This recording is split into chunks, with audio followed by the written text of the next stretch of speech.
नमस्कार, मैं हूं आशुतोष और आप देख रहे हैं सत्यहिंदी.com। सत्यहिंदी.com के खास कार्यक्रम आशुतोष के बात में आपका स्वागत है। बातचीत शुरू करने के पहले एक छोटी सी अपील। सत्यहिंदी.com एक कोशिश है ईमानदार, निडर और निर्भीक पत्रकारिता की। हम अपने लाखों दर्शकों के शुक्रगुजार हैं, लाखों की संख्या में हमारे कार्यक्रमों को देखते हैं और हमारी हौसला अफजाई करते हैं। हम उनसे एक और छोटी सी गुजारिश करना चाहते हैं, अगर संभव हो सके तो आप न केवल हमारे कार्यक्रम देखें बल्कि आप हमारी थोड़ी सी आर्थिक मदद भी करें। इस वीडियो के डिस्क्रिप्शन में जाएं, सत्य हिंदी के सदस्य बने, थोड़ा सा आर्थिक भुगतान करके हमारे लिए बहुत बड़ी मदद होगी। और अब आज की बातचीत हम शुरू करते हैं। दरअसल हम सब जानते हैं कि इन दिनों कम से कम पिछले 24 घंटे के अंतर्गत देश की राजनीति में जबरदस्त तरीके से बदलाव के संकेत मिल रहे हैं। देश की राजनीति की बात इसलिए कर रहा हूं क्योंकि जिस इंडिया गठबंधन के सेनापति और सूत्रधार बनने की कोशिश नीतीश कुमार शुरू से कर रहे थे, अब वही सेनापति, वही सूत्रधार वो इंडिया गठबंधन को छोड़कर वो एनडीए गठबंधन की तरफ जाते हुए दिखाई पड़ रहे हैं। अभी तक इस बारे में कोई औपचारिक ऐलान नहीं हुआ है, कोई औपचारिक घोषणा नहीं हुई है, लेकिन सारे संकेत इसी ओर इशारा कर रहे हैं कि नीतीश कुमार आरजेडी का साथ छोड़कर एक बार फिर भारतीय जनता पार्टी की गोद में बैठने वाले हैं। यानी इंडिया गठबंधन एक तरीके से खड़मंडल में पड़ने वाला है। बिहार में सरकार जो आरजेडी और जनता दल यूनाइटेड की सरकार थी, जिसको लीड नीतीश कुमार कर रहे थे, अब हो सकता है नीतीश कुमार अगली सरकार के मुख्यमंत्री हों, लेकिन उनको समर्थन आरजेडी की तरफ से नहीं बल्कि बीजेपी की तरफ से मिले। इस बारे में पूरे संकेत है, इसमें कहीं कोई कंफ्यूजन नहीं है। यह कब होता है, शपथ ग्रहण कब होता है, यह अलग तरीके का प्रश्न है। लेकिन आइए सबसे पहले हम आपको बताते हैं कि ये राजनीति का जो ये सबसे एक तरीके से, मैं घिनौने शब्द का इस्तेमाल नहीं करूंगा, लेकिन ये जरूर कहूंगा कि राजनीति का एक बहुत ही विद्रूप चेहरा है, जहां विचारधारा नाम की कोई चीज नहीं है, जहां सिर्फ और सिर्फ है न्यस्त स्वार्थ, सत्ता की पूजा और किसी भी हालत में मुख्यमंत्री बने रहने की प्रतिज्ञा। नीतीश कुमार 2013 में भारतीय जनता पार्टी को छोड़ा था उन्होंने, और उस वक्त की कारण क्या था? उस वक्त का सबसे बड़ा कारण यह था कि भारतीय जनता पार्टी ने नरेंद्र मोदी को प्रधानमंत्री के तौर पर अपना उम्मीदवार घोषित किया था। उस वक्त नीतीश कुमार ने क्या कहा था, एक बार देख लेते हैं, क्योंकि नीतीश कुमार की बातों को जानना बहुत जरूरी है कि वो नरेंद्र मोदी के बारे में उनकी राय क्या थी, जिनके साथ अब वो फिर तीसरी बार जाने को तैयार बैठे हैं। जी हां, 14 सितंबर 2013 को उन्होंने कहा था, उन्हें खुशियां मनाने दे, देश कभी भी ऐसे विभाजनकारी तत्व को स्वीकार नहीं करेगा। उनके विचार देश को जोड़ने और मजबूत करने वाले नहीं है, वो देश को कमजोर करेंगे। यह है नीतीश कुमार की राय 14 सितंबर 2013 में। तब नरेंद्र मोदी देश के प्रधानमंत्री नहीं बने थे। उसके बाद आरजेडी के साथ मिलकर उन्होंने सरकार बनाई थी 2015 में, और फिर उन्होंने पलटी मारी थी। और पलटी मारने के पहले उन्होंने क्या कहा था, यह भी आप सुन लीजिए। हमने बीजेपी को अपनी आशंकाओं से अवगत करा दिया है। हमें ऐसा आदमी नहीं चाहिए जो विभाजनकारी है। अनेकता वाले देश में ऐसा आदमी चाहिए जो सबको एक साथ रख सके। 12 मार्च 2018 का यह बयान है नीतीश कुमार का नरेंद्र मोदी के बारे में। और मोदी की क्या राय है नीतीश कुमार के बारे में, एक छोटा सा बयान आपको दिखा देते, बहुत हाल का है। 8 नवंबर 2023। शर्म नहीं, इतने नीचे गिर गए। आपको याद होगा कि पिछले दिनों नीतीश कुमार ने असेंबली में एक बहुत ही कहूंगा बहुत ही अभद्र किस्म का बयान दिया था, जिसमें पूरे देश में उनकी निंदा हुई थी। लेकिन एक महत्वपूर्ण बात यह है कि जिस नीतीश कुमार को लेकर पिछले दिनों भारतीय जनता पार्टी में एक राय थी कि उनके लिए सारे दरवाजे बंद हो गए हैं, और यह बात खुद अमित शाह ने कही थी, जो पार्टी के दूसरे नंबर के ताकतवर नेता हैं। उन्होंने 2 अप्रैल 2023 को यह बात कही थी। मैं बिहार की जनता को स्पष्ट कह देना चाहता हूं कि लल्लन बाबू को भी स्पष्ट कहना चाहता हूं कि आप लोगों के लिए भाजपा के दरवाजे हमेशा के लिए बंद हो चुके हैं। ये ग्राफिक्स आप अभी देख नहीं पा रहे हैं, मैं चाहूंगा कि उस ग्राफिक्स को दोबारा को प्ले किया जाए। मैं बिहार की जनता को स्पष्ट कर देना चाहता हूं, लल्लन बाबू को भी स्पष्ट कहना चाहता हूं, आप लोगों के लिए भाजपा के दरवाजे हमेशा के लिए बंद हो चुके हैं।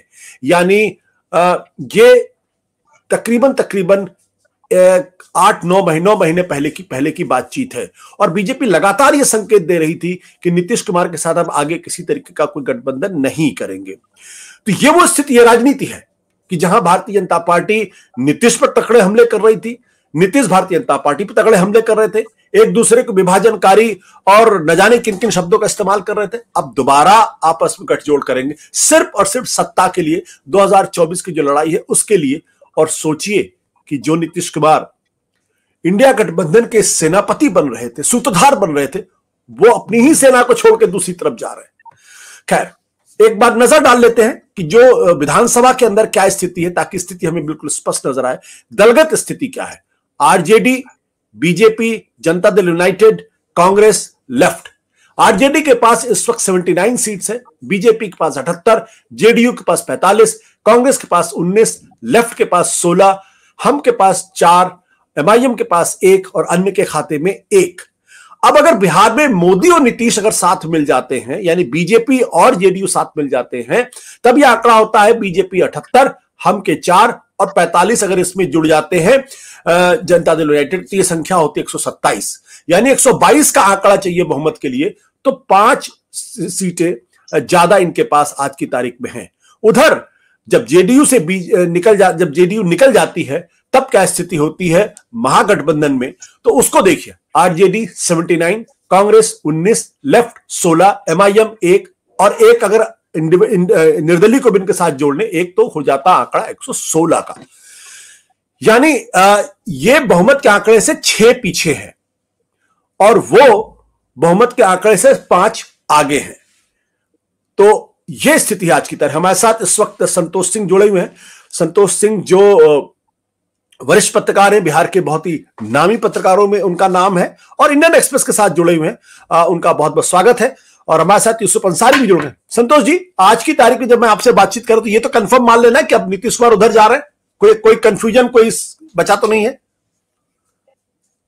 नहीं, अभी नहीं लगता है। अब कुछ बचा हुआ है। बातचीत करने से जितना भी सेंस आ रहा है, अब रात और ऐसी कोई बात हो जाए कि इनकी कोई बात नहीं मान ली गई है। अब जो भी बातचीत, जो भी शर्तें होगी वो सब मान ली गई होगी। अब नहीं लगता है। अब तो खैर, अब तो तैयारी हो रही है। कल आरजेडी की बैठक है, शाम को बीजेपी की बैठक है, फिर परसों जेडीयू की बैठक है। अब तो सिर्फ फॉर्मेलिटी जो होती है वो सब कंप्लीट होनी है। 48 आवर्स 48 आवर्स। क्या आपको ये उम्मीद का इस तरीके का कोई पलटी मार सकते हैं नीतीश बाबू? हेलो जी, मुझे पूछ रहे हैं?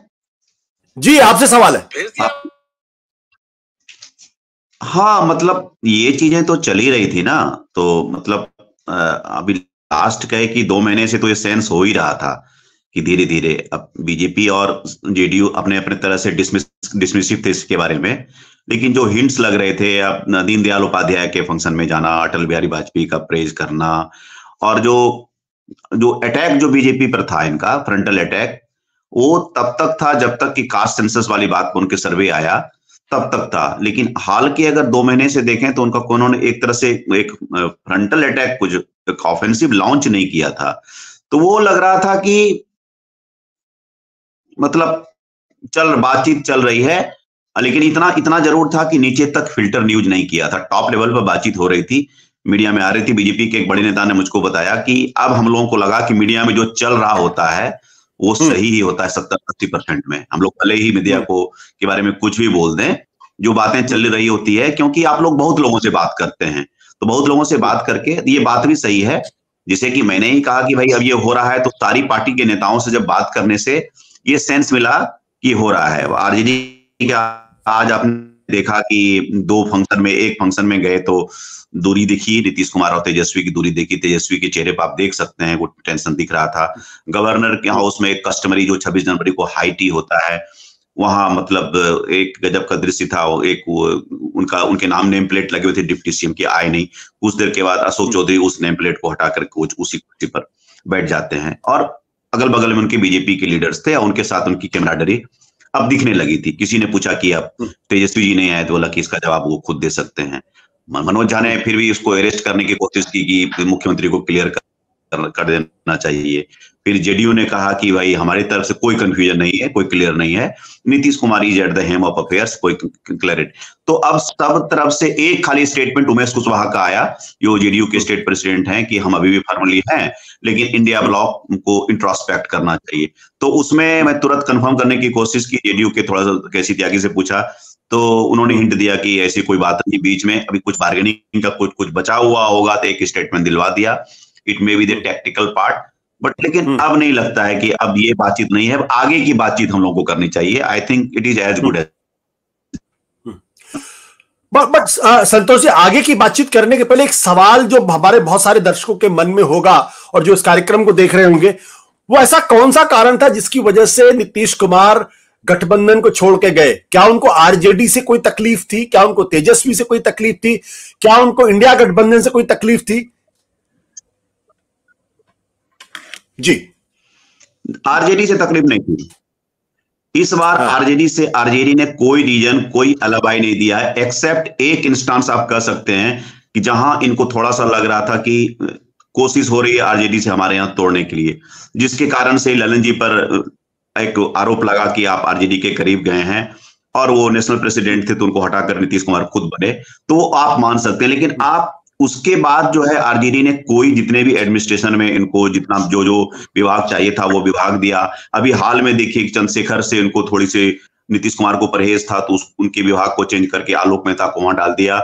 तो आरजेडी इस बार कोई अलबाई, कोई रीजन इनको नहीं देना चाहती है और इनको लगता है कि आप फॉल्टर कर रहे हैं तो अपनी वजह से कर रहे हैं, पिछली बार की तरह। और मैं अभी भी बोल रहा हूं कि आपको आरजेडी तोड़ने की कोशिश नहीं करेगी कि 114 है, 16 है तो 5-6 जुगाड़ लें, उनका स्पीकर है, ये सब गेम नहीं करेगी। हमको नहीं लगता है, जहां तक मैं अभी तक मैं समझ पाया हूं, ये सब इनको सरकार बनाने देंगे। वो चाहते हैं नीतीश कुमार ही मुख्यमंत्री, बीजेपी का मुख्यमंत्री नहीं बने, वो ये चाह रहे हैं नीतीश कुमार रहे, फिर बाद में देखते हैं हमारी क्या लॉन्ग टर्म स्ट्रेटजी होगी। और आप जो कारण पूछ रहे हैं, सबसे बड़ा कारण मुझे लगता है कि स्प्लिट सेंस कर रहे थे। इनको 7 से 8 करीब एमपी हैं जो कि बीजेपी के सोशल कम्युनिकेशन से जीत के आए थे, वो या तो उनकी सीटें ड्रॉप कर दी जाती है या बीजेपी के संपर्क में जाने के लिए कि हम उधर जाएंगे। तो इनको लगा कि लोकसभा के पहले अगर पार्टी टूट जाती है, एक्सोडस होता है, मास एक्सोडस होता है, तो एक तरह से it is as good as split वाला सिंबल जाएगा, तो ये अच्छा संकेत नहीं जाएगा। कुछ इंटरनल सर्वे भी इनके पक्ष में नहीं थे, नहीं आरजेडी के इंटरनल सर्वे कुछ इनके पक्ष में जा रहे थे, नहीं जेडीयू के। और खास जो इंडिया ब्लॉक में जो हुआ, जो इन्होंने अपेक्षा की थी सूत्रधार होने के नाते हमको एक रोल मिलेगा, जिस तरह से अनफोल्ड किया, इन सब वजहों से वो एक तरह से हो गया कि ये ब्लॉक भी कोई नैरेटिव सेट नहीं कर रही है, कोई सीट शेयरिंग नहीं है, कोई क्लैरिटी नहीं है, सब अपनी अपनी राह पर चल रहा है। राहुल गांधी अपनी यात्रा निकाल रहे हैं, कोई इंडिया यात्रा की बात नहीं कर रहा है। तो ये सब मिलाकर के फैक्टर क्युमुलेट हो गया। लेकिन अगर मुझे एक फैक्टर कहेंगे तो मैं ये सिंगल आउट करूंगा कि उनको लग रहा था कि पार्टी टूट सकती है, हमारी पार्टी बिखर सकती है, तो पहले उस ड्रिफ्ट को अरेस्ट करो। जी, तो क्या इसकी शुरुआत 1 महीने पहले हो गई थी जब ललन सिंह को इन्होंने पार्टी के अध्यक्ष पद से हटा के खुद पार्टी के अध्यक्ष बने थे? क्योंकि कुछ लोग कह रहे हैं कि ये पूरा का पूरा वाकया पिछले 2-3 दिनों का है, लेकिन उस वक्त से करीब 1 महीने पहले से ये अटकलें लगने लगी थी जब इन्होंने ललन सिंह को हटाया, दिल्ली के अंदर पार्लियामेंट्री उसकी बैठक की अपनी सबसे बड़ी पार्टी की। नहीं, ललन सिंह क्या है ना कि ललन सिंह ओनली पर्सन है इस अलायंस में अभी जो कि who has been against this alliance, Nitish Kumar going back to BJP. ये क्लियर है, इसमें ऐसा नहीं कि कोई सोर्स बेस्ड है, ये उन्होंने भी स्पष्ट कर दिया था कि वो विरोध में है। उनके अलावा और जितने लोग उनके करीबी थे, चाहे अशोक चौधरी हो, विजय चौधरी हो या संजय कुमार झा हो, और भी जो भी उनके एडवाइजर हैं, वो उनसे इत्तेफाक नहीं करते थे। और दूसरी बात रह गई थी कि वो जो प्रॉक्सिमिटी की बात गई, जिसकी ललन सिंह ने जाके बाद में खंडन भी किया कि हमारी कोई बैठक नहीं है, कोई मुलाकात नहीं हुई है। लेकिन अब कुछ भी किसी के यहाँ बैठ करके, अब ज्यादा भी अगर अपोजिशन पार्टी में जाकर ज्यादा बैठिएगा तो कंस्पिरेसी थ्योरी आती है। और नीतीश कुमार एक इनसिक्योर लीडर है, जो जिनका जातीय आधार कम होता है वो सब दिन इनसिक्योर है। लालू प्रसाद एस्योर्ड लीडर है, नीतीश कुमार इनसिक्योर लीडर। तो उनका स्ट्रेंथ और इनसिक्योरिटी है, क्योंकि ये 24 आवर पॉलिटिशियन, ये always keeps calculating, it doesn't trust anyone. तो ये वाला जो चलता है, not even Lalan Singh politics में, तो वो उनको लगा कि सबसे पहले अपने पास केंद्रित कर लो सत्ता, क्योंकि नेशनल प्रेसिडेंट का टूट फूट होता है तो नेशनल प्रेसिडेंट का बहुत अहम रोल होता है। तो कहा कि सबसे पहले, और उनके हटने के बाद, ललन सिंह के हटने के बाद सबसे ज्यादा पटाखे जेडीयू दफ्तर में फूटे। एक कार्डर में मैसेज गया कि नीतीश कुमार इज बैक, तो वो हनक उन्होंने वापस करने विद इन द पार्टी किया। लेकिन अब लोकसभा जब करीब आ रही है तो उनको सेंस किया कि अब तो जिनको टिकट चाहिए वो जाएंगे, कुछ लोग ऑलरेडी बीजेपी में संपर्क में हैं, तो वो लगा कि ये मैसेज जो है सही नहीं जाएगा, इसके पहले भी ये सब कुछ हो जाए तो अपना स्विच कर लो। जी, तो क्या ये कहेंगे कि नीतीश कुमार ने दरअसल विश्वासघात किया?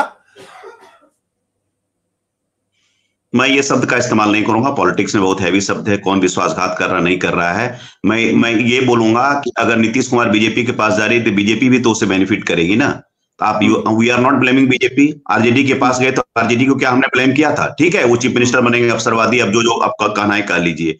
तो सब लोग अपना पावर देखता है। बीजेपी को अभी लोकसभा का दिख रहा है कि 35+ सीट दिख रहा है नीतीश के साथ। इनकी कन्वर्टिबिलिटी, वोट कन्वर्जन बहुत अच्छा रेट है, ट्रैक रिकॉर्ड बहुत अच्छा है। उनको विधानसभा भी नहीं दिख रहा है, उनको लोकसभा दिख रहा है। वो दिख रहा है, नीतीश कुमार को लग रहा है हमारी पार्टी बच जाएगी, हमारी थोड़ी सी पॉलिटिकल लॉन्जिविटी हो जाएगी। 24 के बाद हु नोज की वो केंद्र में जाकर के मंत्री बन जाए, एक अच्छा रिटायरमेंट प्लान मिल जाएगा उनको। इंडिया ब्लॉक के कैंप में उनको ऐसा सेंस नहीं लग रहा था, कोई इनको भाव ही नहीं मिल रहा था। तो ये तो ठीक है, अब हम लोग इंटरप्रेट करते हैं, कुछ एनालिसिस में कुछ कर सकते हैं, बट मुझे लगता है कि बिट्रेयल अब बहुत हैवी वर्ड है। कोई कमिटमेंट तो उन्होंने किया नहीं था, इंडियन का चौथा होगा। तो आप मतलब कह सकते हैं कि फ्लिप फ्लॉप आप बोल सकते हैं कि कोई आइडियोलॉजी नहीं है, आइडियोलॉजी ऑफ कन्वीनियंस है, पावर सीकर है, जितना बात बोल सकते हैं। But I don't think betrayal नहीं है, because he was not committed in this relationship with any alliance. ठीक है, मैं यूसुफ अंसारी और प्रिया के पास जाऊं। उसके पहले एक और छोटा सा सवाल ये कि हवा में ये बहुत तेजी से उड़ रहा है कि दरअसल आरजेडी जो है वो सरकार बनाने की कोशिश कर रही है और जनता दल यूनाइटेड के कुछ विधायक उनके टच में है। क्या इसमें कोई सच्चाई है? नहीं, मेरी जानकारी में तो नहीं है, कल तक की जानकारी में नहीं है। अगर आरजेडी ने अपने स्टैंड को रिवर्क किया है तो ये चीज स्पष्ट हो जाएगा कल की, क्योंकि सबसे पहले आरजेडी ही मीटिंग कर रही है अपने लेजिस्लेटर्स। तो वो सिंगल लार्जेस्ट पार्टी होने के नाते वो क्लेम कर सकते हैं कि हमारा पहला दावा है। इसके पहले कि ये सब चीजें हों तो वो नजर रखेंगे। और हम के जो है वो जीतन राम मांझी ने स्पष्ट कर दिया कि हम उनके संपर्क में नहीं है, ऐसा कोई बात नहीं, ऐसी कोई बात नहीं, वहां नहीं जा रहे हैं। आरजेडी के जो मतलब जो सलाह देते हैं पीपल लाइक जगदानंद सिंह, उन लोगों ने ये किया कि हम लोगों को डिस्टर्ब ये काम नहीं करना चाहिए। ठीक है, आपका स्पीकर है, लेकिन गवर्नर तो दूसरा है ना। तो वो सब भी देख रहा है कि मान लीजिए प्रयास करें तब तो ये थ्योरी सी प्रूव हो जाएगी ना कि लालू जी अपने बेटे को मुख्यमंत्री बनाना चाहते थे। तो आरजेडी इनको रीजन नहीं देना चाहती इस बार। मुझे नहीं लगता है कि आरजेडी कुछ ऐसा अटेम्प्ट करेगी। बिल्कुल बिल्कुल। क्या होता है कल कॉन्टेंट होगी। ठीक है,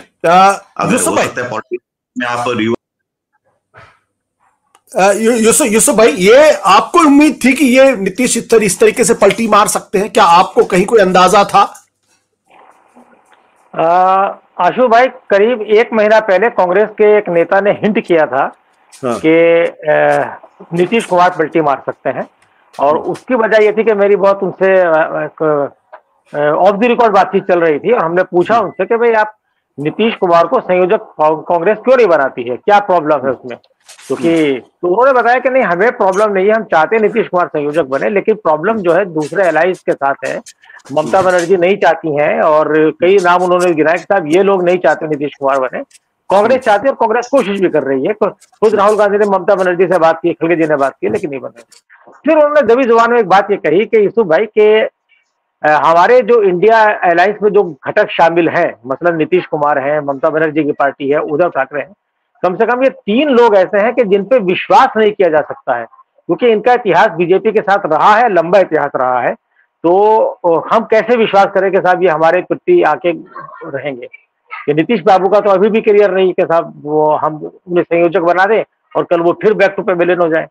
तो इसकी शुरुआत दरअसल जो मुझे लगता है, अब चीजों को एनालाइज करते हैं, संतोष जी ने बहुत बारीकी से सारा बताया कि कैसे कैसे हुआ। तो अब जो मैं सेंस कर पा रहा हूँ पिछले 3-4 दिन से, हालांकि एक हफ्ता पहले तक मुझे नहीं लगता था कि साहब नीतीश कुमार पलटी मारेंगे, लेकिन हाल के जो घटनाक्रम बहुत तेजी से बदले हैं, उसके बाद तो अब क्लियर हो गया है, मतलब अब सेकंड थॉट की कोई गुंजाइश नहीं बची है। तो मुझे याद पड़ता है जो पहला बयान नीतीश कुमार का आया था वो तर्ज भरे लहजे में कि कांग्रेस तो अभी विधानसभा के चुनाव में बिजी है, जब वो फ्री होगी तब हम इंडिया अलायंस के बारे में सोचेंगे। तो पहला तो ये एक था कि जिससे ये शक जा रहा था कि शायद नीतीश कुमार इंडिया अलायंस में जो भी कुछ चल रहा है उससे वो ऊब चुके हैं या उससे उन्हें कोई उम्मीद नहीं है। उसके बाद 25 दिसंबर को अटल बिहारी वाजपेयी के बारे में उन्होंने कहा, तो तब भी ये लगा कि ठीक है, अटल बिहारी वाजपेयी की कैबिनेट में नीतीश कुमार रहे हैं। 96 में बीजेपी को सपोर्ट करने वाले शिरोमणि अकाली दल और शिवसेना के बाद नीतीश कुमार पहले नेता थे जिन्होंने वाजपेयी सरकार को सपोर्ट किया था। बाद में उनके साथ मिलकर चुनाव लड़ा, फिर वो जनता दल यूनाइटेड बना, अलग बात है। तो वाजपेयी जी के साथ एक उनका रिश्ता उस तरह का दिखा कि भाई वो हो सकता है कि वाजपेयी को उस नाते वो कर रहे हो, लेकिन फिर जिस तरह से जो संतोष जी ने बताया कि भाई उनका झुकाव लगातार दिखता रहा उधर की तरफ और बीजेपी के खिलाफ उनके हमले में भी वो दम नहीं रहा, तो फिर लगने लगा था कि शायद वो पलटी मार सकते हैं। और अब तो सारी चीजें क्लियर हो गई हैं। तो एनडीए इंडिया अलायंस में जो जो कुछ हुआ है, ये विश्वास था कांग्रेस और बाकी सहयोगी दलों के बीच, जिस अविश्वास ने इसको मजबूती जो जो सीमेंट होना चाहिए था इनके बीच, वो चिपकाहट महसूस नहीं हुई। और शायद यही वजह है कि नीतीश कुमार जो सोचकर इंडिया अलायंस में गए थे, आपको याद होगा चौथी मीटिंग के बाद जब ये बस आया कि भाई नीतीश कुमार को संयोजक नहीं बनाया गया, 19 दिसंबर को शायद ये मीटिंग हुई थी, और उसके बाद नीतीश कुमार की नाराजगी की खबरें आई थी, जिस बैठक में ममता बनर्जी ने खड़गे साहब का नाम प्रपोज किया था कि प्रधानमंत्री पद का उन्हें उम्मीदवार बनाना चाहिए। बाद में ये भी खबर है कि खड़गे को इंडिया का अलायंस बने। तो इंडिया अलायंस में संयोजक का पद को लेकर के बड़ी चर्चा रही पूरी, लेकिन मैंने शुरू दिन से पहले भी आपसे चर्चा हुई इस बारे में, मैंने बार बार एक बात कही थी कि यूपीए का जो फॉर्मेशन हुआ था 2004 में, उस फॉर्मेशन में कहीं संयोजक पद की गुंजाइश नहीं थी। संयोजक पद कांग्रेस के गठबंधन का हिस्सा कभी रहा नहीं। संयोजक अटल बिहारी वाजपेयी के नेतृत्व वाले एनडीए में संयोजक पद हुआ करता था, जिसके पहले और आखिरी संयोजक जॉर्ज फर्नांडिस थे। आज की तारीख में इंडिया जो अलायंस है बीजेपी का, उसमें भी कोई संयोजक नहीं है। तो जो नीतीश कुमार एक बड़ा रोल देख रहे थे, केसी त्यागी ने एक हफ्ता पहले कहा था, 10 दिन पहले, कि नीतीश कुमार संयोजक पद से बहुत ऊपर है, वो जनक है इस गठबंधन के। तो ये लगा कि भाई नीतीश कुमार को वो जो चाह रहे थे कि भाई इस गठबंधन में उन्हें एक बड़ा रोल मिले, वो रोल उन्हें कहीं मिलता नजर नहीं आ रहा था। उसकी वजह यह थी कि कांग्रेस उन पर आंख मूंद के भरोसा करने को तैयार नहीं थी, और शायद यही एक वजह रही कि नीतीश कुमार को अपना पाला पलटना पड़ा। याद कीजिए आशु भाई, 2015 में भी जब नीतीश कुमार छोड़कर आए थे और 2015 का चुनाव आरजेडी और नीतीश कुमार ने मिलकर लड़ा था, उसके बाद 2016 में एक राष्ट्रीय एग्जीक्यूटिव की मीटिंग हुई थी, नीतीश कुमार ने नारा दिया था संघ मुक्त भारत का। जब बीजेपी की तरफ से नारा आया था कांग्रेस मुक्त भारत, तो तब नीतीश कुमार ने नारा दिया था संघ मुक्त भारत। तो उस वक्त इस नारे का तो स्वागत कांग्रेस ने किया था। तब भी यह मसला आया था कि क्या नीतीश कुमार अगर कांग्रेस के साथ आते हैं तो क्या नेशनल लेवल की राजनीति में क्या फेरबदल होगा। उस वक्त भी कांग्रेस ने साफ कहा था, दो टू कहा था कि नीतीश का नारा तो हमें कबूल है, लेकिन उनका नेतृत्व हमें कबूल नहीं है।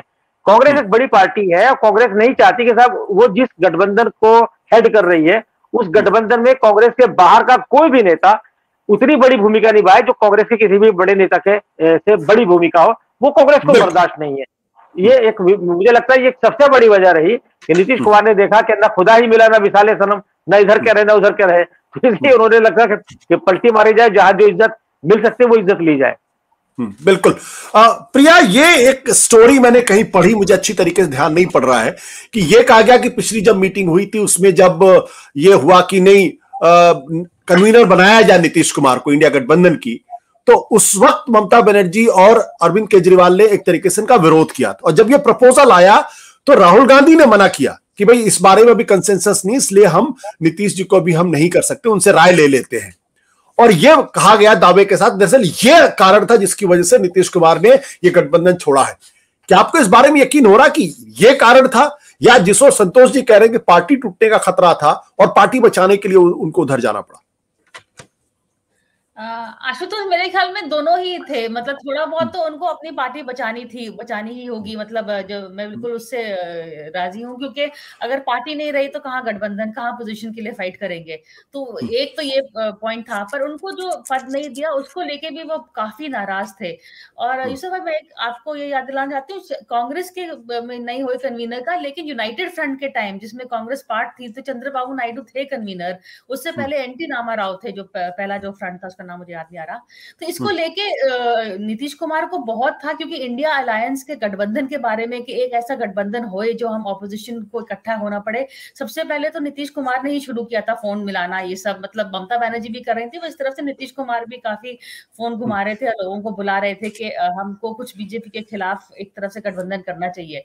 वो अपने आप को सबसे वरिष्ठ नेता भी हैं ऑपोजिशन में, अगर देखा जाए अपने आप को Harkishan Singh Surjeet type of role भी अपने आप के लिए देख रहे थे, और जब उनको ये नहीं दिया गया दिसंबर में काफी खफा थे। अब राहुल गांधी ने क्या बोला आशुतोष मैं कंफर्म नहीं कर सकती, लेकिन जैसे कि देखा जाए तो मुझे नहीं लगता राहुल गांधी और कांग्रेस को ज्यादा इतराज होना चाहिए इसको लेके, क्योंकि वैसे भी उनको पता है कि राहुल गांधी तो नहीं बनेंगे प्रधानमंत्री। अगर राहुल नहीं बनेंगे तो चाहे खड़गे बने या नीतीश कुमार बने, उसको लेके मतलब लीडर या फेस ऑफ द अलायंस हो, उसको लेके मुझे नहीं लगता है कि इनको कोई आपत्ति होगी कांग्रेस की तरफ से। कांग्रेस को तभी आपत्ति होती है जब राहुल गांधी का नाम खतरे में होता है, कोई गांधी परिवार का। इसमें तो गांधी परिवार का रेस में कोई नहीं। और ये नॉर्थ से नीतीश कुमार, साउथ से खड़गे, ये भी एक तरह का चल रहा था थॉट। तो इसमें कांग्रेस की तरफ से पर हमें सबसे पहले खबर आई तो जो लोग भारत जोड़ो यात्रा, न्याय यात्रा में थे असम में, उन्होंने सबसे पहले संकेत दिया कि 25 तारीख को कुछ ऐसे होगा। मतलब बिहार से तो संकेत आ ही रहे थे, लेकिन कांग्रेस में भी बिल्कुल खबर थी असम में कि यहाँ पे नीतीश कुमार जाने वाले हैं। और एक तरह से कोई रोक भी नहीं रहा था किसी ने उनकी तरफ से। मुझे नहीं लगता कोई बैक चैनल की तरफ से कोई बात भी कोई ज्यादा तरफ से हुई, संतोष को ज्यादा मालूम होगा। लेकिन एक तौर से उनकी खफाई, मतलब पूरा ही अगर हम इंडिया अलायंस को देखें, शायद इसके बारे में भी बात करनी चाहिए, कोई कोऑर्डिनेशन है नहीं कि चाहे वहां पे ममता बनर्जी खुद अपना इंटरेस्ट देख रही है, क्योंकि ये बिल्कुल ही फेडरेशन ऑफ स्टेट्स हो रहा है। इसमें से कोई सेंट्रल थीम नहीं है, कोई सेंटर का लीडर नहीं है जो सबको इकट्ठा ले चले। जिस तरह से खड़गे को करना चाहिए था, अगर वो बने हैं, उसका सबसे बड़ा नेतृत्व दिया उनको, पर उन्होंने भी नहीं किया। किसी ने इस तरफ से सब अपने सीट शेयरिंग टॉक्स में अटके हुए हैं। बंगाल में सीट उनको नहीं मिल रही है, महाराष्ट्र में मिलिंद देवरा खफा पे निकल गए हैं। तो इस तरह से कांग्रेस अपनी फायर फाइटिंग कर रही है, अपनी यात्रा में बिजी है। तो ये भी एक पॉइंट होगा जो नीतीश कुमार ने देखा होगा, मैं वहां जाऊं जहां पे एटलीस्ट कोऑर्डिनेशन है और एक तरह से एजेंडा है, तो वो also would have played into उनकी थिंकिंग में, मुझे लगता है। बट प्रिया, मैं विनोद जी के पास जाऊं, एक सवाल और है इस बात को लेकर कि जब पिछली बार विधानसभा के चुनाव हुए थे और जनता दल यूनाइटेड और बीजेपी ने मिलकर चुनाव लड़ा था, तो उस वक्त बीजेपी की तरफ से बहुत स्पष्ट तौर पर एक ऐसी पॉलिटिक्स की गई जिसमें कि जनता दल यूनाइटेड को कमजोर किया जाए। जिस तरीके चिराग पासवान को खड़ा किया गया था और अंततः बीजेपी जेडीयू की सीटें काफी कम हुई, हालांकि मुख्यमंत्री उनको बनाया गया। तो क्या नीतीश कुमार को इस बात का अंदाजा है कि बीजेपी के साथ जाने से उनको दरअसल घाटा ही होगा, फायदा नहीं होने वाला है, जो क्योंकि ऑलरेडी उनकी पार्टी को कमजोर करने की कोशिश की जा चुकी है? पर आशुतोष यहाँ पे एटलीस्ट उनको लगता है कि किसी तरह से अभी 2 साल और है बिहार चुनाव के, एटलीस्ट वो मुख्यमंत्री बने रहेंगे, नहीं तो उनकी पार्टी टूटने का डर है। दूसरा, वो सोचते होंगे कुछ ना कुछ गवर्नर पद या कुछ तरह से, अगर पार्टी जहां पे सत्ता है वहीं पे लोग जाते हैं ना ज्यादातर, तो उनको लगता है कि ऑपोजिशन का, जैसे कि अभी देखा जा रहा है इंडिया गठबंधन में, उम्मीद थोड़ी कम हो रही है, हो जा रही है लोगों को कि इसमें से कुछ भी एटलीस्ट चुनाव के पहले एक तरफ से आना और अटैक करना बीजेपी को, कोई क्लियर प्रोग्राम नहीं है। तो शायद, और नीतीश कुमार है इसमें, सभी हैं अपॉर्चुनिस्टिक, हम नीतीश कुमार को क्यों कहें, सभी देखते हैं जहां पे पावर है, सत्ता है। संतोष ने वो सही कहा था कि जहां पे उनकी बनती है, तो मुझे लगता है कि पल्ला उस तरफ भारी है, तो निकाल के कुछ ना कुछ बन जाएंगे। 2 साल और मुख्यमंत्री रहेंगे, फिर आगे देखते हैं क्या बनेंगे क्या नहीं बनेंगे, किस तरह से नेगोशिएट करेंगे।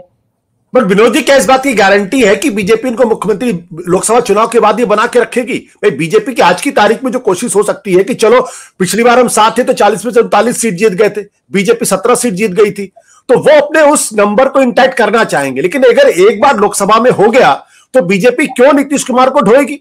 और लोकल यूनिट आज की तारीख में पूरी तरीके से कह सकते हैं बीजेपी के जो है वो जेडीयू के खिलाफ है। आशुतोष जी, मैं थोड़ा देर से जुड़ा क्योंकि मुझे जानकारी नहीं थी, मैं कहीं गया हुआ था। संतोष जी को मैं सुन नहीं पाया, प्रिया को मैंने सुना। देखिए, एक तो पहली बात मैं बता दूं आपको 2 चीजें। नीतीश कुमार ने विचार की राजनीति कब की है? बताइए, कब की विचार की राजनीति? वो तो समय की राजनीति की, उन्होंने मौके की राजनीति की है। हम लोग जरूर मानते रहे कि विचार की राजनीति करते हैं, और जैसे नीतीश कुमार जी बीजेपी का साथ छोड़ के इधर आते थे तो सारा सेकुलर और धर्मनिरपेक्ष ताकतें गदगद हो जाती थी कि नीतीश कुमार ने क्या दांव मारा है, क्या पटका दिया है। लेकिन हम लोग भूल जाते हैं कि नीतीश कुमार हो या मायावती हो और या ममता बनर्जी हो, वो अभी मैं एक पोस्ट बहुत अच्छी लिखते हैं मनीष कुमार सिंह एक्स पर, और मैं उनको बहुत फॉलो करता हूँ, बहुत पढ़ता हूँ, बहुत ही शानदार लिखते हैं। उन्होंने बड़ी लंबी चौड़ी पोस्ट लिखी है, उसका मैं ग्रेट 3 लाइन में जीस बता देता हूँ। उनका कहना है कि भारत में जो क्षत्रप रहे हैं हमेशा, उन्होंने हमेशा केंद्रीय सत्ता के आगे सर झुकाया है अपनी सत्ता बचाए रखने के लिए। वो सिकंदर से लेकर के और अंग्रेजों तक और आगे, तो छत्रपति चाहे वो राजपूत राजा रहे हों, अकबर के सामने, मुगलों के सामने झुकते रहे हों, चाहे वो दूसरे छत्र आम भी ऐसे रहे हो, सिकंदर के सामने झुकते रहे हों, या तमाम सारे 1857 के बाद जो रजवाड़े थे वो जो अंग्रेजों की सरपरस्ती में अपना राज चलाते रहे, तो उनको एक केंद्र से सरपरस्ती चाहिए, उनका राज चलता रहे। तो आज के छत्र भी वही है, वो चाहे मायावती हो, चाहे नीतीश कुमार हो, चाहे ममता बनर्जी हो, उनको अपनी सत्ता अक्षुण्ण चाहिए। न उन्हें धर्मनिरपेक्षता से मतलब है, न उन्हें कोई वैचारिक लड़ाई से मतलब है, न उन्हें सामाजिक न्याय से मतलब, उन्हें अपनी सत्ता अक्षुण्ण चाहिए। वो सत्ता बनी रहे, वो सत्ता कांग्रेस की छत्रछाया मिले, वो सत्ता बीजेपी की छत्रछाया मिले, वो जिसकी छत्रछाया मिले। तो ये है सिद्धांत। रही बात संयोजक बनाने वाली बात, तो उस बैठक में जब नीतीश कुमार का नाम फाइनल हुआ, कांग्रेस तैयार हो गई थी, राहुल गांधी भी तैयार थे। राहुल गांधी ने यह कहा कि ममता जी क्योंकि इस बैठक में नहीं है, उनसे भी हमको पूछ लेना चाहिए। वो इसलिए कहा था ताकि मान लीजिए घोषणा हो जाए और ममता जी उसके बाद ऑब्जेक्शन कर दें तो बड़ी हास्यास्पद स्थिति हो जाती। तो उसमें तो नीतीश कुमार जी को कहना चाहिए था, हाँ ममता जी से पूछ लीजिए अगर उनको था। और ये कोई एक इससे कि साहब रोहिणी आचार्य का ट्वीट आ गया तो नीतीश जी नाराज हो गए, या राहुल गांधी ने ये कह दिया था, ये सब चीजें देखिए वो बहुत तौल मोल के दोनों तरफ पिछले 6 महीने से खिचड़ी पक रही थी बीजेपी के साथ, और खिचड़ी पक रही थी लगातार, इसीलिए बीच बीच में उनके तेवर जो है वो हो जाते थे। जो नीतीश कुमार एक समय एकदम जुट करके सबको इकट्ठा करते हैं, वो फिर एकदम से शांत हो जाते हैं और सारा दोस्त कांग्रेस पे दे देते हैं। भाई जिस स्पिरिट से उन्होंने पहले इकट्ठे किया था, उसी स्पिरिट से आगे भी मीटिंगें करते, क्या दिक्कत थी? बिल्कुल। लेकिन उनको मालूम था कि अब जो है मामला कहाँ, जब आप बैकडोर से बात कर रहे हो और दोनों नाव पे पैर रख रहे हो, तो ठीक है, दोनों नाव में जो नाव समझ में आएगी उसमें चढ़ जाएंगे वो। तो कोई विचार की राजनीति ना मायावती जी ने की है, ना नीतीश जी ने किया ना, इसलिए वो तो उस कसौटी पर तो कसना छोड़ दीजिए। ये दूसरी बात ये है, देखिए मेरा प्रश्न भी, मैं आपके प्रश्न पे आ रहा हूँ, आपके प्रश्न पे आ रहा हूँ। जब बीजेपी ने शिवराज सिंह को नहीं बर्दाश्त किया, वसुंधरा राजे को नहीं बर्दाश्त किया, रमन सिंह को नहीं बर्दाश्त किया, तो नीतीश कुमार को लोकसभा चुनाव के बाद बर्दाश्त करेगी ये मौजूदा बीजेपी? ये अगर नीतीश जी सोचते हैं कि लोकसभा में अगर 350 से ज्यादा सीटें भारतीय जनता पार्टी और उसका गठबंधन ले आता है, तो बीजेपी को 2025 तक मुख्यमंत्री बनाए रखेंगे। तो शायद नीतीश जी बहुत बुद्धिमान है, बहुत बड़े परिपक्व राजनेता है, मैं उसके बारे में क्या कह सकता हूँ। भारतीय जनता पार्टी अब हर हालत में पूरा बिहार अपने पास चाहती है। वो पैन बिहार की पार्टी बन चुकी है। 2014 में अकेले लड़कर के भारतीय जनता पार्टी ने 31 सीटें जीती थी, भाजपा और उसके गठबंधन में, जिसमें 24 सीटें भाजपा की थी और 6 सीटें रामविलास पासवान जी की थी और 1-2 सीटें और थी। 6 सीटें आई थी इनकी, 4 आई थी आरजेडी की, 2 कांग्रेस की और 2 नीतीश कुमार की। 32 सीटें थी भाजपा गठबंधन की, 31 सीटें और 1 पप्पू यादव की। तो कुल मिलाकर के भाजपा पैन बिहार पार्टी बन चुकी है। 2015 में झटका खा चुकी है। अब भाजपा जो है नीतीश जी को एक रणनीति के तौर पर, देखिए बीजेपी के 2 फायदे इससे। पहला तो 2024 के चुनाव में बिहार से बिल्कुल निश्चिंत हो जाएगी, मुतमईन हो जाएगी, उसको लगेगा कि नतीजे वही आएंगे जो 2019 में आए। दूसरा, इंडिया गठबंधन की जो रही बची साख है वो खत्म, मतलब जो विपक्ष का गठबंधन है कि जब उसका मुख्य करता धरता ही चला गया तो बचा क्या। तो 2 फायदे उसके होने हैं इस पूरे घटनाक्रम से। संयोजक की जहां तक बात है, मान लीजिए संयोजक बन जाते हो नीतीश जी, तब चले जाते, तब क्या करते हैं आप? इसकी गारंटी थी कि संयोजक बनने वाले नहीं जाते। बिल्कुल। अभी प्रिया ने चंद्रबाबू नायडू का नाम लिया। मैंने आज सुबह आपसे फोन पे बात करते हुए किस्सा बताया था कि हरकिशन सिंह सुरजीत के पास हम लोग गए तो सबसे पहले चंद्रबाबू नायडू छोड़ के चले गए अटल जी के पास। 1998 का जब चुनाव के नतीजे आए तो हम लोग सुरजीत के पास, यूसुफ को याद होगा, यूसुफ भाई को, सुरजीत से पूछा कि क्या होगा, क्या हो, तो सुरजीत ने कहा बड़े दुखी और हंसते हुए, जो दुख भरी हंसी होती है ना, कि what we can do, our convenor has gone to BJP. तो अगर वही अभी तो अच्छा हुआ। मैं एक और उदाहरण बताता हूँ। उत्तर प्रदेश में नरेश अग्रवाल और प्रमोद तिवारी के बीच में झगड़ा था कि सीएलपी लीडर कौन बने। प्रमोद तिवारी को सीएलपी लीडर बना दिया गया। नरेश अग्रवाल नाराज हो गए, चुपचाप बैठे रहे। बाद में जब वो मायावती कल्याण सिंह प्रकरण हुआ तो नरेश अग्रवाल पूरी कांग्रेस पार्टी को लेके चले गए, अलग पार्टी बना ली और बीजेपी के साथ अरेंज कर लिया। तो प्रमोद तिवारी ने यही कहा कि अगर ये सीएलपी लीडर होते और तब चले जाते तब क्या होता, फिर तो पूरी पार्टियां चली जाती। तो अब इसलिए अब कई बार लगता है कि अच्छा हुआ नीतीश कुमार संयोजक नहीं बनाए गए। भाई आपका अगर कमिटमेंट है आइडियोलॉजी के प्रति तो आप संयोजक बने या न बने वो महत्वपूर्ण नहीं है। फिर अगर आप प्रभाव की दृष्टि से देखें, नीतीश जी 2019 में 16 सीटें बिहार में जीती उन्होंने लोकसभा की, और वो 16 सीटें नीतीश जी ने नहीं जीती थी, वो बीजेपी के कृपा से जीती थी, बीजेपी की मदद से जीती थी। वरना उनका अपना वोट 2014 में 2 सीटों का था, उनका अपना स्कोर अकेले लड़े थे। तो 16 सीटें वो लेके आते हैं बीजेपी की मदद से, और 42 सीटों में से 22 सीटें लेके ममता बनर्जी आती हैं। तो ममता बनर्जी कैसे 16 सीट वाले को मान लेंगी संयोजक? जिसके पास 42 सीटों की जो लीडर है और जो 16 सीटों का लीडर है, तो 16 सीटों वाले को 42 सीट वाला मान लेगा? कैसे मान लेगा बताइए आप? ठीक है छत्रपुर में। तो ये सारी व्यवहारिक दिक्कतें गठबंधन में होती हैं, और अगर आप वैचारिक रूप से एक दूसरे को एकजुट नहीं है तो ये ड्रामा बंद कीजिए, जाइए जिसको जहां जाना है। काहे के लिए आप सेकुलरिज्म और डेमोक्रेसी, आप याद कीजिए आशुतोष, ये 1 मिनट में कंक्लूड कर रहा हूं। अभी जब ललन सिंह को हटाया गया, ललन सिंह को हटाने के समय जो राजनीतिक प्रस्ताव पास हुआ जनता दल यू का, कितनी हार्ड लाइन दी गई बीजेपी के खिलाफ। हम लोग बड़े थे कि अरे इतनी हार्ड लाइन ले ली, अब तो सवाल ही नहीं उठता जाने का, ये सब मोदी मीडिया का बीजेपी का कमाल है, बीजेपी की वो है और तमाम सारा वो है। और लेकिन नतीजा क्या है? मुझे लगता है जो लोग उस समय कह रहे थे नीतीश जी बीजेपी के साथ जा रहे हैं वो सही थे, और जो मान रहे थे नहीं जा रहे वो गलत निकले। ये निकलेंगे कल, अगर जो होता है कल परसों में जो भी डेवलपमेंट होता है। हालांकि कुछ लोग अभी भी कह रहे हैं कि अभी भी लालू जी को मना रहे हैं कि भाई मान जाइए, विधानसभा भंग हो जाए और एक साथ चुनाव हो जाए तो नीतीश जी नहीं जाएंगे। अब देखिए क्या होगा। लेकिन जो अगर नहीं भी जाते हैं आशुतोष जी, तो जो इंडिया गठबंधन की साख है ना, वो तो मिट्टी में मिल चुकी है। बिल्कुल।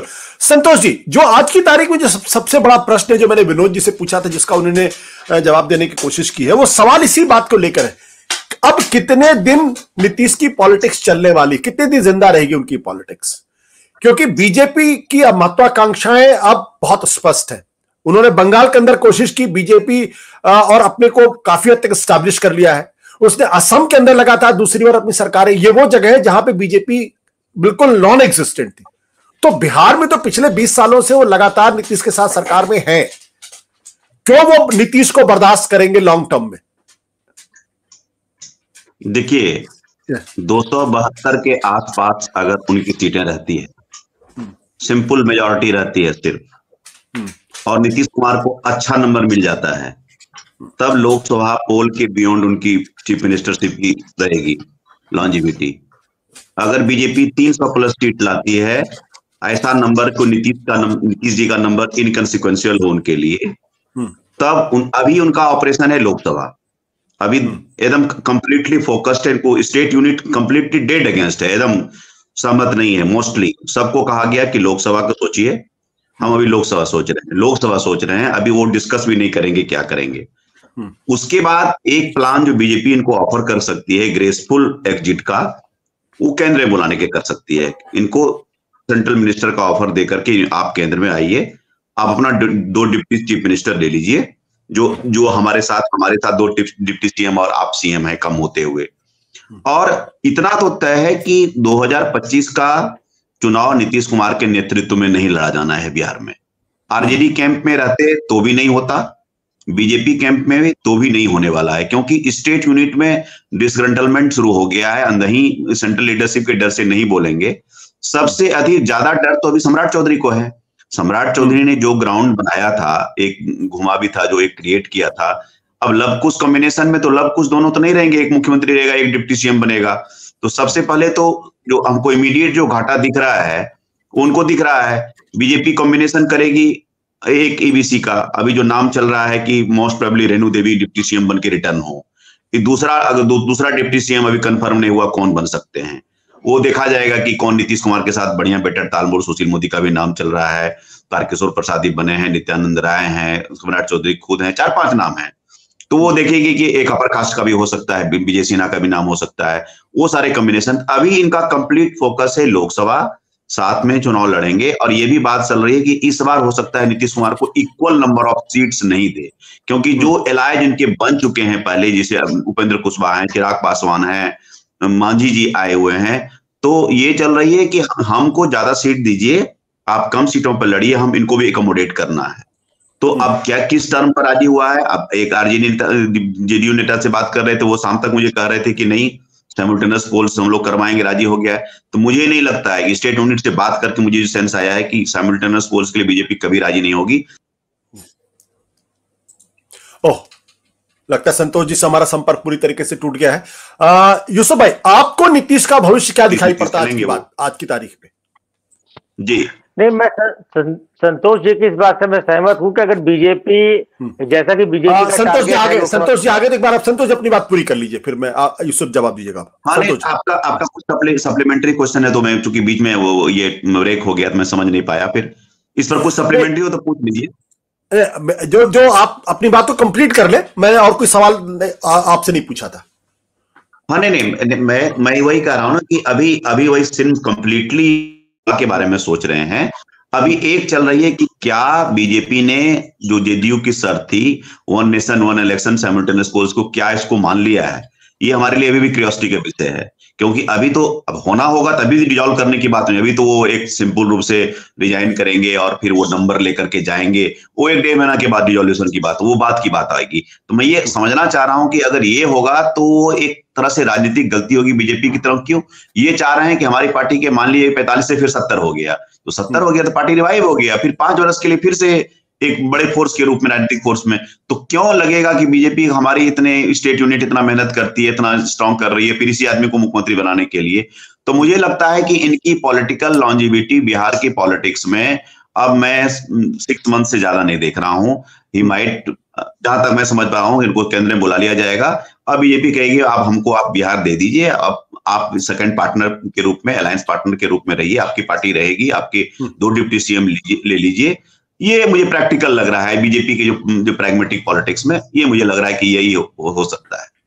ठीक है यूसुफ भाई, अगर ज्यादा नंबर आ जाए, ज्यादा नंबर लोकसभा में आ जाएगा या बीजेपी का टाइट सिचुएशन हो जाएगा जहां की बार्गेनिंग पोजीशन में हो, हाँ, तब वो कुछ अलग स्थिति हो सकती है। जी बिल्कुल। यूसुफ भाई, क्या आपको लगता है अगर बीजेपी, अगर जनता दल यूनाइटेड के टूटने के कगार पे, जैसा कि जानकारियां मिले, जिस तरह संतोष जी ने भी इशारा किया है, तो क्या नीतीश के पास कोई बार्गेनिंग पावर बची है? क्या वो बार्गेन कर सकते हैं? क्या नहीं, बार्गेन किसके साथ करेंगे? वो बीजेपी के साथ करेंगे या आरजेडी के साथ करेंगे?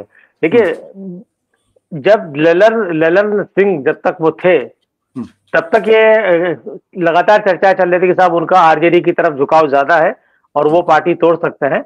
लेकिन आज की तारीख में जो 45 विधायक हैं, जैसा कि संतोष जी ने भी कहा कि इस वक्त हमें नहीं लगता है, मुझे भी नहीं लगता है कि लालू यादव ये कोशिश करेंगे कि जेडीयू को तोड़ के अपनी सरकार बना ली जाए, क्योंकि वो उनका मकसद इस वक्त नहीं है।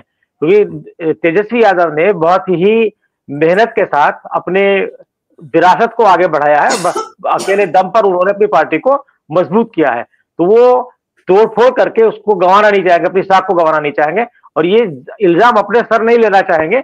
उनकी गलती की वजह से नीतीश कुमार वापस बीजेपी की तरफ गए हैं।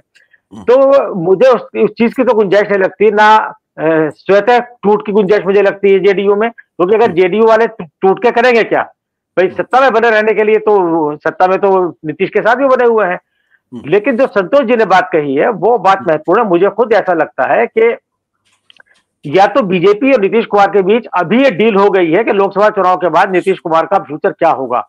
जैसे कि बात है कि भाई वो हो सकता है कि लोकसभा में उन्हें सेंटर में बुलाया जाए और आगे चल करके कहीं उन्हें एडजस्ट करें, भाई 2027 में उपराष्ट्रपति बनाए जा सकते हैं या राष्ट्रपति बनाए जा सकते, बहुत सारे कुछ संभावना उसके लिए लगती है कि गवर्नर बना के भेजा जा सकता है।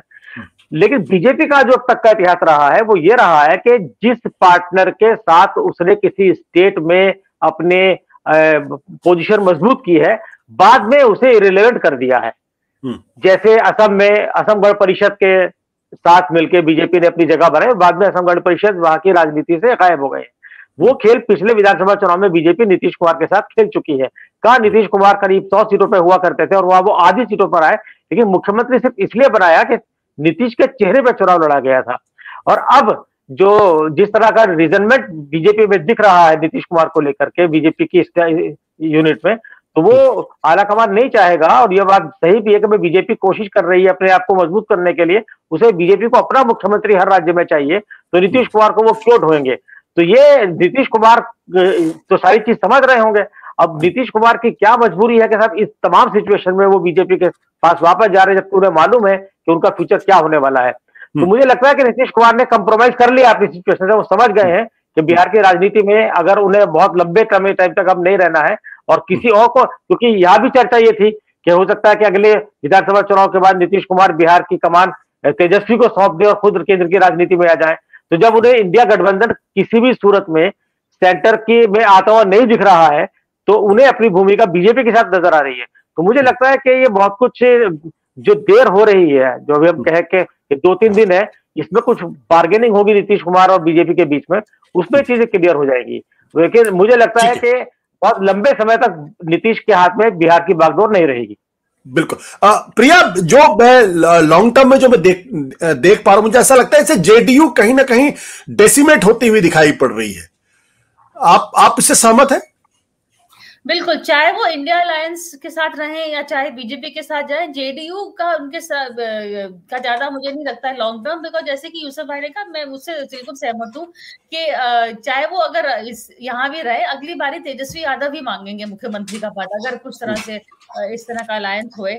इस तरफ बीजेपी भी उनको फिर से मेरे ख्याल में नहीं देगी। वो भी सही कहा विनोद जी ने कि अगर शिवराज सिंह चौहान वसुंधरा को नहीं दिया, तो क्यों नीतीश कुमार को इतना ह्यूमर करेंगे, जब वो बिल्कुल अब अपनी करियर के एंड पे आ गए हैं, वीक विकेट पे, उनकी पार्टी भी स्प्लिट हो सकती है। तो नीतीश कुमार थोड़ा शॉर्ट टर्म देख रहे हैं कि बिहार के मैं आगे क्या हो सकता है मेरा आगे, और बिहार के आगे सेंटर में देने वाला कोई है तो अभी आजकल तो बीजेपी के आगे कोई भी मेरे को नहीं लगता है कि कह सकते हैं कि ऑपोजिशन की चांसेस आती है कि वो सरकार बनाएंगे और कोई मंत्री बना सकते हैं, गवर्नर बना सके। पद देने को डिस्ट्रीब्यूट करने में तो बीजेपी है, लेकिन अगर वो बागेन आज कर ले और बीजेपी वो बागेन 2 साल बाद दे, ये भी नहीं मैं मानती हूँ। क्योंकि जो भी गए हैं, चाहे सिंधिया जिन्होंने पार्टी तोड़ी थी और सरकार गिराई थी और गए थे, उनको भी वेट करना पड़ा अपना कुछ बागेन जो भी उन्होंने किया था उसके लिए, मंत्री बनने के लिए। मिलिंद देवरा का भी, चलो मिलिंद तो बीजेपी नहीं गए, जो भी गए हैं उनको वेट करना पड़ा। बीजेपी हमेशा इस तरह से बार्गेनिंग में नहीं कह रही है कि वो कह रहे हैं आओ अब फिर हम देखेंगे, और उनके पास है अपर हैंड, वो ऐसा स्टैंड ले सकते हैं। तो नीतीश कुमार सोच समझ के कुछ गए होंगे कि कुछ ना कुछ तो मिलेगा, क्योंकि वो बैकवर्ड भी है, तो वो कार्ड भी अपना वो प्ले करेंगे। कास्ट सेंसस की उन्होंने राजनीति शुरू करी है, अब नीतीश कुमार जिसने कास्ट सेंसस की शुरू करी है वो उस तरफ चला जाए, तो ये भी एक बिल्कुल इंडिया अलायंस के ऊपर एक क्वेश्चन मार्क आएगा। उनका जाने के बहुत सिंबलिज्म ज्यादा है, मोर देन द फैक्ट कि उनका जो स्ट्रेंथ जो ले जाएंगे, जो रिप्रेजेंट करते हैं, जो पॉलिटिक्स है, ये सब अभी कर्पूरी ठाकुर जी को भी यहाँ किया। तो बीजेपी का जो है राहुल गांधी के खिलाफ कास्ट कार्ड खेलना, तो ये उसमें बिल्कुल उनको थोड़ा मायने देगा। इस तरह का भी वो बार्गेनिंग कर सकते हैं। बिहार के आगे जो बार्गेनिंग है ना, वो उनकी ज्यादा है। बिहार के अंदर तो मुझे लगता है कि उनका बस इसी स्टेट लेवल पे है। और अगर बिहार के अंदर उनकी जमीन नहीं बचती तो बिहार के बाहर तो जमीन का कोई प्रश्न ही नहीं खड़ा होता है। अभिनव जी, आप कुछ जोड़ना चाह रहे थे, प्लीज। नहीं, मैं 2-3 बातें कहना चाह रहा था। पहली बात तो ये है कि आज की जो परिस्थिति बनी हुई है इस समय, तो इस समय मुझे तो कोई शक नहीं है कि बीजेपी अलायंस जो है 300 से ऊपर न जा पाए। आज की जो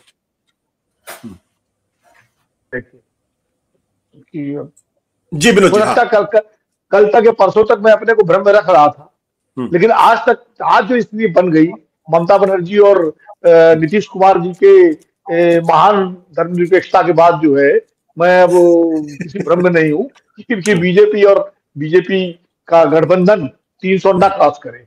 तो ऐसी स्थिति में नीतीश कुमार की क्या बार्गेनिंग पावर होगी? पहली बात तो अभी तो पेंच ये फंसेगा, जो फंस रहा होगा, कि जैसा अभी संतोष जी ने कहा, एक तो साइमल्टेनियस चुनाव में बीजेपी तैयार नहीं हो रही है, ना लालू यादव तैयार है, ना बीजेपी तैयार है। एक तो ये फंसरा जो नीतीश कुमार चाहते हैं। दूसरा पेच ये है कि क्या बीजेपी 17 सीटें लोकसभा की लड़ने को देगी नीतीश कुमार को, जितनी पिछली बार दी थी 2019 में। पिछली बार बीजेपी के साथ वो सरकार में थे, गठबंधन में थे, और बार्गेन कर लिया था। बीजेपी ने अपनी सीटें कम करके अब तो उनको जो है 17 सीटें दी थी। क्या इस बार बीजेपी फिर 17 सीटें उनको देगी और खुद लड़ेगी कम सीटों पर, क्योंकि उसको चिराग पासवान को भी देनी है। उसको पशुपति पारस को भी देना है, जीतन राम मांझी को भी देना है, उपेंद्र कुशवाहा को भी देना है। तो क्या बीजेपी ये करेगी? तो अगर उनको 16 सीटें मान लीजिए जो उनके सिटिंग एमपी है दे देती है बीजेपी, क्योंकि दावा तो करेंगे 16-17 होंगे, तो बाकियों को कैसे बीजेपी एडजस्ट करेगी? चिराग पासवान को, उपेंद्र कुशवाहा को और इनको, वो पेच है।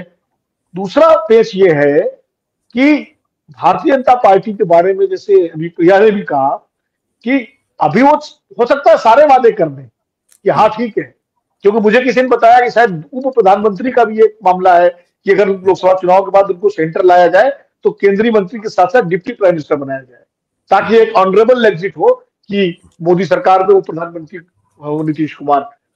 लेकिन ये सब चीजें तब होगी जब आप बार्गेनिंग पावर में होंगे, जब भारतीय जनता पार्टी की सीटें 260 हो और 15 सीटें जो है वो नीतीश कुमार की हो और जिसमें नीतीश कुमार जी के बिना सरकार न चले, तब आपको उप प्रधानमंत्री बनाने की स्थिति होगी। अगर बीजेपी 300 से पार होगी तो मोदी जी किसी को उप प्रधानमंत्री बनाएंगे क्या? उनकी प्रकृति को देखते तो नहीं लगता कि वो किसी को उप प्रधानमंत्री बनाएंगे।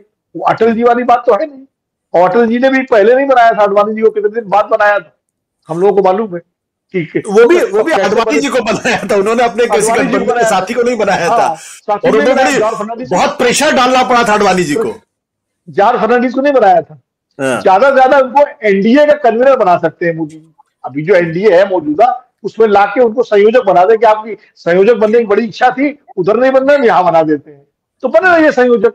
अब उसमें आप उस संयोजक बनकर के आप चिराग पासवान को से बात करिए, आप रामदास अठावले से बात करिए, आप एकनाथ शिंदे से बात, यही तो है गठबंधन के तक, तो करिए आप। तीसरी बात ये है कि शिवसेना में जैसा बकौल उद्धव ठाकरे, चुनाव से पहले वादा उद्धव ठाकरे को सीएम बनाने का किया गया था, ये उद्धव ठाकरे का कहना है, मैं नहीं कह रहा हूँ।